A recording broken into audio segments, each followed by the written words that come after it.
Ngiyakulochisa mlaleli elangeni lanamhlanje usaya ngesondweni.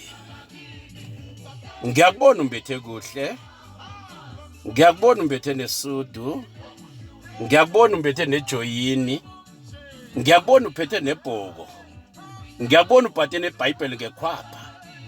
Isihloko sami sanamhlanje sithi uyokwenzani enkonzweni? Awunayo nenkonzo yokulibalela. Nesifunda incwadi kaFilipi 3 verse 13. Uthi ngikhohlwa konke ngemuva bese ngihlabela phambili. Umbuzo wami uthi wena uyokwenzani ungakwazi nokulibalela nje? Ngikhuluma nawe namhlanje. Uyabona uSathana ucala ngapha nangapha afune wena. Namhlanje esekheni kade kubulungwa azange ulibeke inyawo. Abantwana omunye bele nachiyelana angikhulumisani. Umbuzo wami uthi uyokwenzani esondweni? Wahayila nabantu kangaka. Bekubulungwa kwamakhelwane. Awuzange ulibhadi.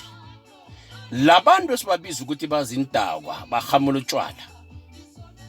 Yena bekakhona enza ukumsebenzi. Wena kholwa uyaphuma namuhla esondweni. Asikeleni ukudlala ngozimo. Asikeleni ukudlala ngozimo. Ngikho namuhla sinomraro ngaka ngombana sidlala ngozimo.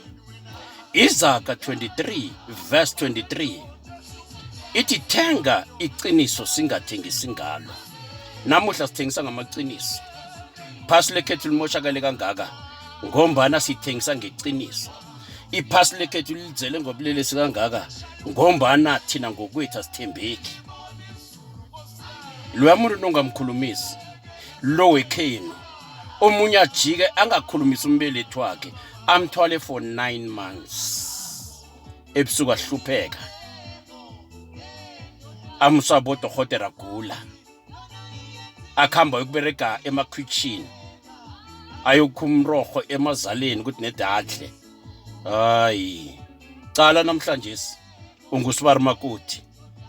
La ungusibari makoti khona isiluka sakhona siyakhanja sikhamba ngikolosi ukuthathela amapilisi. Wakho umbelethi nange la umdlula khona ezaleni dobha amadeyikona. Hayi bakwethu mrazana umama uvasela emzimbeni la uzibiza ukuthi ngumakoti. Siluka salapho sigcoba ama-DH ilapho elidurile. Angekhe ubone umbuso wethu. Angekhe uyokuthola ihlabathi ngesifuba ungakabhadalanga. Ngumfundisi uBibi Khumalo. Ngikhuluma ngemambane.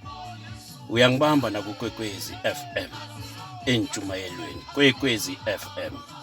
Nongayibambi iKwekwezi FM ungene ku DSTV ichannel 804. Funela ukuthi Kwekwezi FM. God bless you. Ngiyathokoza.